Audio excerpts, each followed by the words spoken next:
Welcome back to QC Morning. We hope you're having a wonderful Friday. A wonderful Friday. Go to WBTV.com/vote if you want to join the conversation. And what a conversation it's about to be, Kristen. Yeah, look how pretty the Queen City looks today, Bob Saget. It looks beautiful. I love the Queen City. Well, you come back here a lot. Do you like it here? I love it. It's been a while. I'm so happy to be back. We are so glad to have you back. And I'm near you. Thank goodness. I mean, we've done so many Zoom interviews. Yeah. I know you've done so much stuff on Zoom. I wish I owned Zoom. Right? Like, yeah. Whoever would have known? I didn't know. Nobody told me that we were going to be doing that. So how you been? You're back on the road. Yeah, I've been touring a lot, and it's just I'm getting ready to do a special in the next couple months. So I've got to go. It's all new material, which is so much fun. And I'm at the Comedy Zone this weekend. It's so funny to be a comedian, go on a show and go, and I'm at the Comedy Zone and try the veal. But, I mean, people are dying. Are there even any tickets left? I know you sell out every time you come. I've been, someone online the other day said I sold out years ago. Oh, but that wasn't nice. I said, I know what I did. No. But I love, yeah, there are some tickets left. I think tonight there's two shows tonight, two tomorrow. One of them sold out tomorrow. But, you know, and then people walk up, which is always nice. Yeah. But I like when they buy tickets so they can get there because I'm really happy about the stand-up I'm doing. Good. And I brought my buddy Mike Young, who we've been touring together for years. He wrote on Entourage. Yeah. So that's when I met him, when I was doing that dastardly work. It was amazing. It was interesting. It was amazing. It's a different time. So I'm more attentive to the difference in where we're at. Yeah, it has to be tricky for a comedian right now because you don't want to.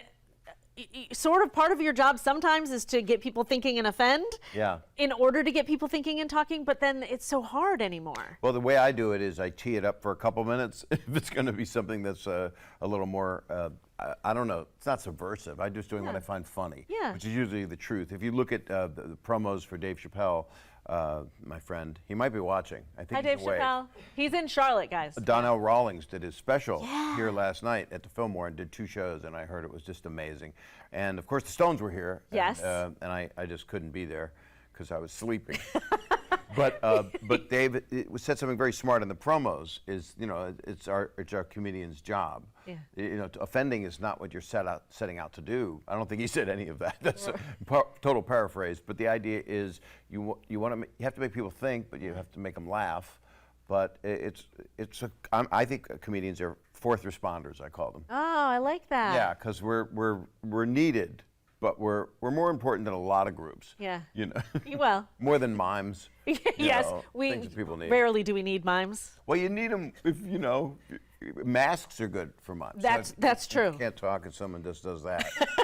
That feels like they're wiping the windows. That doesn't look nice either. If you watch me without the sound, it's not good.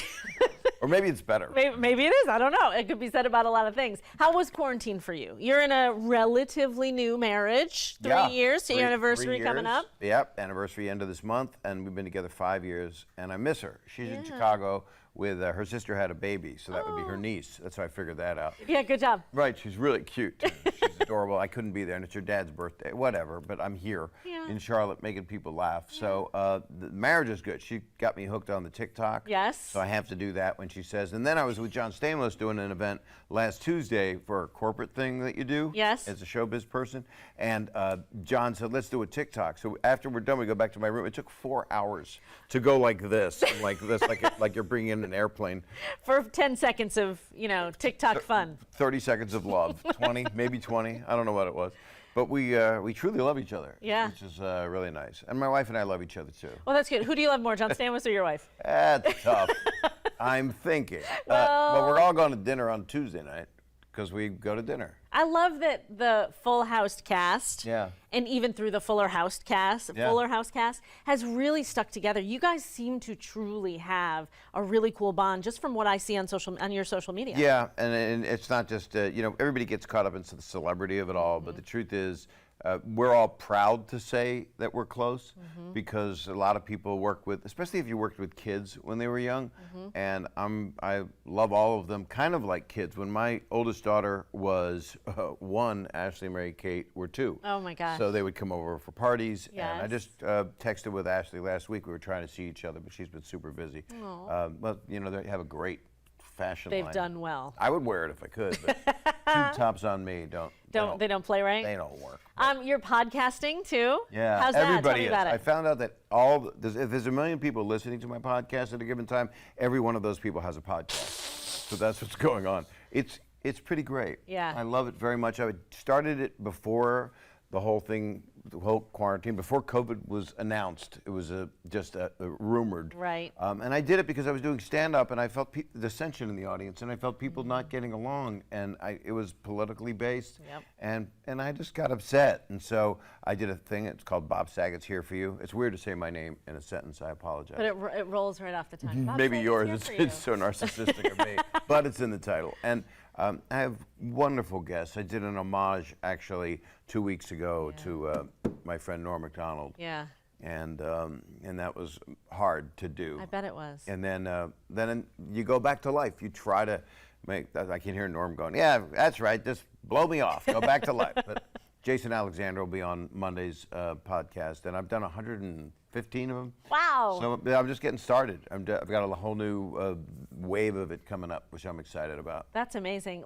We only have a minute left, and I want Well, that's there's fine. You want so me to much I sing? want to get to. I have to ask you. You mentioned Norm. You know, what was it about him? I mean, we all saw it, but as his friend, what was it about him that has been so difficult in the loss for you? Well, I didn't know how much I loved him, to be honest with you. Yeah. And you find that out when you lose someone. Yeah. And we lost Mike Hall from the Yes. Comedy Zone, and recently. Yes. But Norm and I had a very interesting relationship. I met him when he was 17 in Ottawa, Canada, and then I knew him from Saturday Night Live. I hosted when he was there. And then I directed Dirty Work, and that's A Year of Our Lives. And then he did my Comedy Central roast. He had a voice of his own. Yeah. That's true of all great comedians or performers. There will only be one of the greatest of that world, and he was one of the best stand-ups who ever lived. And that was from, you're told not to say something, so you find an eloquent way to say exactly what you're told not to say. Yes. So that's what I think a lot of people treasure about him. And he was very knowledgeable of the Queen's English. Queen Charlotte. Yes. But he was just a really funny man and a very deep feeling man. And he was complex, you know. Yeah, sure. Yeah. A lot of people who do what you do are. Yeah, it's confusing. Yeah. But you want to make people laugh, and that's one of the best things in the world. Well, you definitely do that. Bob's going to stick around a little bit longer. We'll chat with him a few more minutes. But make sure you check him out at the Comedy Zone this weekend. If you want to get those tickets, get them soon, because, like we said, he sells out all the time. Not in life. Just not in just life. In the I show. sell watches on the corner. Really quickly, is there a celebrity that would make you tongue-tied if you met them? I think Paul Newman. I mean, he's gone. Yeah, he would have for sure. I love Paul Newman, but I can't. We talked during the break. I can't think of anybody because I've met so many people. I'm trying to think. I don't. George Washington. That'd be good. Yeah, I need to go Bill and Ted on somebody to be able to Yeah, figure for this sure. out. Can we get John Mayer on the phone so that I can redo that time that I met him and didn't know sleeping. what to say? Oh, okay. You did meet him? I did. I met him and I was like, blah, blah, blah, blah. I don't even he's know. like the most sweetest person ever. I didn't know what to say. Yeah. I was nervous. It's very unusual because I got John Stamos and I have John Mayer. You got a couple of So Johns. I got a couple Johns. That sounds like I'm not going to go there. I'll do it Thank you. tonight at the There Comedy you go. Zone. We're going to check back in.